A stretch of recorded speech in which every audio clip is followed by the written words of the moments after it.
You need this tool in your back pocket. And no, I'm not talking about a thing. I'm actually talking about a person. I'm talking about this woman by the name of Bridget, who is the founder of Lady Lost Shield. She's actually a former patrol deputy. She was the first woman at her agency to be on SWAT. She's faced an extreme amount of adversity. And you know what? She took it to not only be better in her life, but to make life better for all of us. And she's become an attorney who specializes in many things, such as Brady Giglio situations, workers' comp cases, harassment, hostile workplace environment. She is excellent and top notch. And she's not just for women, although she does obviously understand a woman's point of view. If you are a first responder of any kind and you're going through something, or you know somebody who is, give them her information. Go to ladylawshield.com and you can schedule a free call. You can send them their website, or you can go to the show notes in this episode and check her out. Learn more about her. Bridget is somebody who's been working with my clients for years, and she is somebody who I want you to know about. Let's talk about the one thing that's holding you back from everything you want. Let's talk about what's holding you back from the job, from the relationship, from the body that you want, from starting the business, from growing that business. I want to talk about what is holding you back from going up in the next income bracket. It's fear. It is fear. I have seen so many people get entrenched in fear, and it stops them. And if you're listening to me today, take it as your sign that you are stuck in fear because you're allowing it to control you, and you are not controlling it. The thing is so many people will say things like fuck fear and overcome fear. And I don't believe in that, truthfully, because fear is who we are. It's ingrained in our brains. It's what keeps us safe, right? Back in caveman times, the fear, our egos, it kept us safe. It kept us in, constant fight or flight. Like, what are we doing? We're going to stay alive right now, but we're going to be afraid of that saber-toothed tiger, right? We're going to be afraid if we hear, a bunch of noise in the woods, because that could be a predator coming up on us. And we're constantly in fear, but, we have come so far in life that we don't have to walk around life being afraid constantly of everything. We don't have to open up our doors. Hopefully, I'm hoping you don't have to, and be afraid walking out your door, in the morning. But yeah, a lot of us still act that way. A lot of us are still in the mindset of being afraid and allowing our fears to own us. And it's keeping you entrenched in anxiety. It's keeping you feeling unsure. You ever feel unsure? Like you're indecisive and you just can't make a decision? That's your fear. That's BS. And it's doing it on purpose. And it's keeping you from not getting to your next level. And that's the truth. If you want to go to your next level, you want to know the secret is to feel the fear and then own the fear and don't let it own you. That has been what I have had to do so many times in my life. When I've been in the martial arts since I've been 5 years old, it was not easy for me to get my black belt. I'm a 2nd degree black belt in Shotokan karate, but we studied mixed martial art. But you have to be careful nowadays. You can't just go tell anybody that you studied mixed martial arts and everybody looks at you like this jujitsu queen, and I'm not. But I did study jujitsu, and I can jits. I can get on the mats and do some jujitsu and do the things. But I'm trying to make a funny. My martial artists will think that's funny. Anyways, so I've been doing that, since I've been 5 years old, and getting my black belt and going for my black belt was truthfully so scary. And I was in so much fear because I didn't think that I was ready. I didn't think that I was ready to do this. And at my dojo, so when you're going to go for your black belt, you have to know basically everything you've ever learned from day one up and through like what you need to know for your black belt. And you have to know it in English and you have to know it in Japanese. And then you have to endure 1 to 2 hours of probably some of the most stressful times of your life, because you not only need to be able to listen and execute whatever, you know, your instructors tell you to do in Japanese and English, but not always English. A lot of the testing was done in Japanese. And so you have to be able to understand all of this. And then on top of, while somebody is fighting you, while 2 people are fighting you, while 3 people are fighting you, while now you're on the mats fighting 2 or 3 people. So you were, it's constant, it was dynamic. They would exhaust you because obviously adrenaline is high, and they know that if they go and exhaust you, it doesn't take long, right? It doesn't take much to exhaust somebody who's already in a really high state. But, and anybody who knows fighting, like anybody who knows this is the key. Everybody, yes, we should be working out. We need to be running, but nothing gets you in shape like for fighting unless you're fighting, right? Like everything else helps, but you need to be in fighting shape, and then you get exhausted in your mind. And when you start fighting people and you start getting your bell rung, you start getting punched in the head multiple times, kicked by people who, because I'm fighting 6'5" friggin' big, big motherfuckers who, they're relentless. And so, you're literally getting like physically beaten, and then you're getting mentally beaten, right, into exhaustion. And that's when the stress inoculation turns on. Now we're going to start fully speaking in Japanese. And now you've got to start doing these kicks and all of these things that you know how to do. It's very, very basic. You learned it right when you started at the dojo, but we know that you are in a completely different state of mind right now and you can't really think straight. Well, we want you to be able to think straight, but we know chances are you probably can't. So we're going to test you. And anyways, it was incredibly intimidating.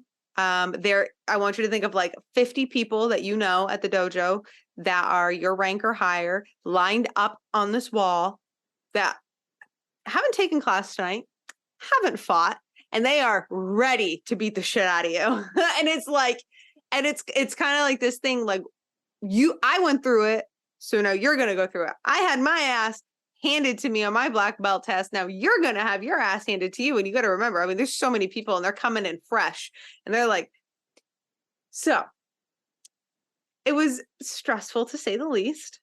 Leading up to it was probably far more stressful than the actual test, right? Because your mind just takes over and your fears. And what I want you to know is I didn't overcome my fear. I did not overcome. I was fucking afraid. I'm afraid all of the time. There's not really overcoming your fear.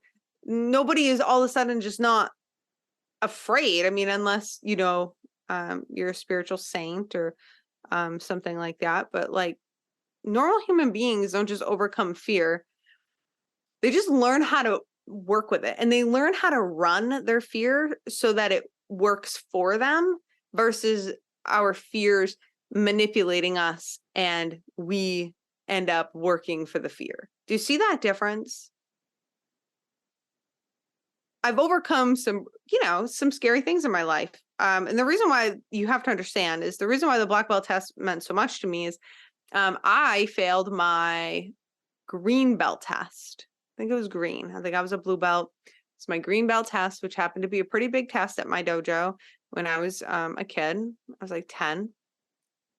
And I was the second person to ever fail at my dojo, and I failed the test. And it was devastating, and it was excruciating, and it was humiliating. And I didn't know what to do. And like, obviously, like I just felt so inadequate and confused. Like, how did I just let that happen? But what happened is I didn't prepare, like straight up. I wasn't fully prepared. I didn't prepare to the best of my ability. But 2, I let I let my fears take over. I let my fears dictate me. I didn't dictate them. And when that happens, we become clouded. We can't make proper decisions. We are not as sharp as we could be. We are not executing. We are not on our game, right? And so that happened. I failed. I failed in a hard way, and I failed very publicly. I had a decision to make that day in the office of my senseis. He and my mom, of course, my mom's like, she felt bad, but my mom was pissed. You know, what the hell is this shit? Like, get your shit together. So I'm sitting there, and again, and I'm like 10, and I'll just never forget. Like sitting out back in the office, had a cup of water, because that would be the way that like my sensei would always like soothe us. You can have a cup of water, because you couldn't drink out of the water fountain until you were a black belt. That was like, because they'd pay for the water. So if you were under a black belt or you were not an instructor, then you couldn't drink out of the Poland Spring water fountain. You would have to drink out of the tap. So whenever like you got offered this cup of water, it was a very big deal. So he takes me out back and he gives me this cup of water and he's like, you can have a drink. And I'm like, oh my God. And I'm crying, you know, and I'm all these things. And he says, I'm very disappointed. Yeah, my mother. Yep. I am not happy. And he said, so what are you going to do? And I looked at him and I'm like, again, I have a red face. I'm crying, tears coming down. I've got like fucking probably boogers coming out of my nose because I'm like hysterical. Can't believe I just did that. So embarrassed. So embarrassed.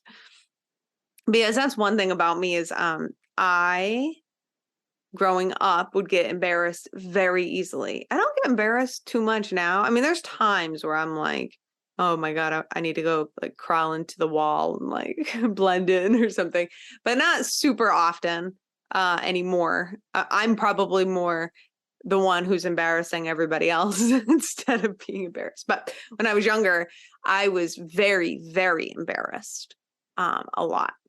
And so when he asked me, what are you going to do?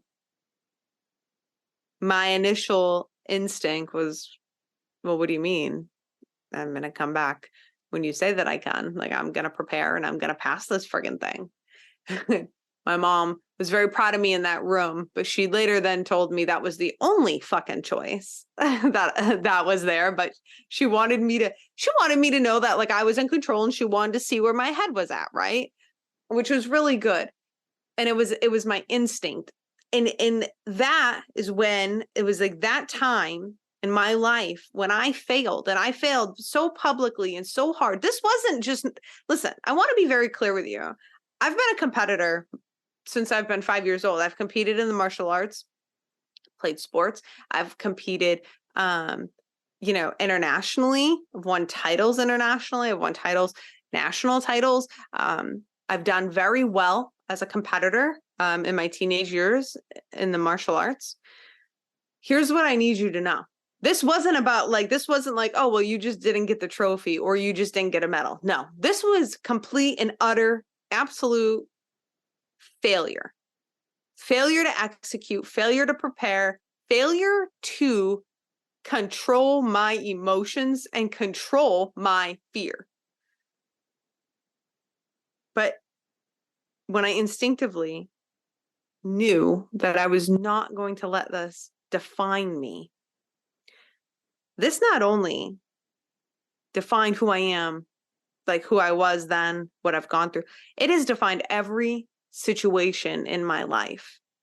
I see no other options in my life. I never see any other option other than to pick up and keep going. Sometimes I pivot. I'm the queen of pivoting. My husband talks about that. He's like, I've never seen anybody pivot like you. And I'm like, right, I will do so flawlessly, because I just know that the compound effect is working in my favor. It's working in your favor. I know that If I get up every day and I take, even if it's not a full step, even if I'm inching towards my goal, 1 inch at a time, some days I'm going to take a full step, right? Some days I'm going to take 2 or 3 steps. And then other days I'm just going to take a friggin' inch forward and that's it. But what I know, that's all working in my favor. And in order for me to be able to do that, which is going to get me to my next level, it is going to get me to my goals. In order for me to do that, I know I have got to learn how to control my fear so my fear no longer controls me. And it's not just a one-time thing. And this is where I believe there's a very big misconception. It is not a one-time thing. It is not a one-time thing. You do not just like understand how to manipulate your fear for the benefit of you. You do not do that and then just one time and then that's it for the rest of your life. It doesn't work like that. Like, your fear is going to come up over and over and over again. It's going to try to manipulate you over and over and over again in so many ways. It is going to try to control you. It will control you until you understand the pattern. You humans are creatures of habit. We have patterns, and it is pattern recognition that is going to get you from pattern of fear, entrenched in fear, being controlled by fear, and being like, oh, I'm in a pattern. Now I'm going to shift. Now I'm going to change. Now I'm not going to let it own me. And I think that is what that massive failure taught me, is I was in a pattern, and then that taught me, that day when I failed that test, it taught me, okay, am I going to let this define me? Am I going to let my fear define who I am for the rest of my life? Or am I going to make it, I'm going to make fear my bitch, and I'm going to go and I'm going to learn how to control my fear and make it work for me. And that was what I did. And I showed up. And so when I was just explaining to you in the beginning of this episode about my black belt test, you have got to understand, I overcame all of that. So to be there, failing a test was very real for me. It was very real for me because I had already failed one of my belt testings. So every time at the dojo that I would go for a belt testing, I knew what it was like to fucking really fail a test. Nobody else knew what that was. I was the second one in the whole dojo to ever do that. Never met. I later on had a student who failed a test, but it was years later. And again, I just think that student really wasn't prepared, but it doesn't matter. I think that student allowed the fear to overcome them like I did. But guess what? That student did what I did, got up, worked harder, and I think he's a black belt now, crushing it. Huge life lesson. So I understood what, like, really up close and personal, what fear could do and would do to me. And it would completely annihilate me if I allowed it. It would just cripple me. And that's what it does. That's what it's doing to you, whether you know it or not. It is crippling your ability to truly shine and to give your gifts and to stand, in your power. It is so limiting. Coming out of fear is limiting. Now, listen, there's a difference. You can let your fear drive you. That is different, because you're harnessing that fear to make it work for you. You are not being controlled by it. There is a big difference. Being controlled by fear is probably got you in indecision and procrastination and plateauing. And I don't really believe in plateauing. So it's got you moving backwards. It doesn't have you moving forward. So if you are feeling stuck, if you're feeling like you're moving backwards, you're at a plateau, if you feel like you are not moving forward, you are not making leaps and bounds, here's what you need to do. Mental check and figure out where you are letting your fears control you and where you are not harnessing those fears, where you are not controlling your fears, putting them in a box and taking it out when you need that extra oomph, when you need the motivation, you need that, right? That's how we use fear. We also can use fear, to keep us safe when we need to trust our gut, tune in. That's a whole other conversation. I talk a lot about, your instincts and your gut and really trusting it. But again, you really better understand your gut instincts versus fear, because it's two different things. So that is what I want to tell you today. Listen, re-listen, repeat, send this podcast episode out, because this is no bullshit. This is something that can and will change your life if you learn to apply it the way I've applied it to me. People think that I live my life like I'm not afraid. Bullshit. I'm afraid. I'm afraid all the time. I'm afraid of it, like so many things. I've just learned how to harness that fear and make it work for me. I don't let it control me.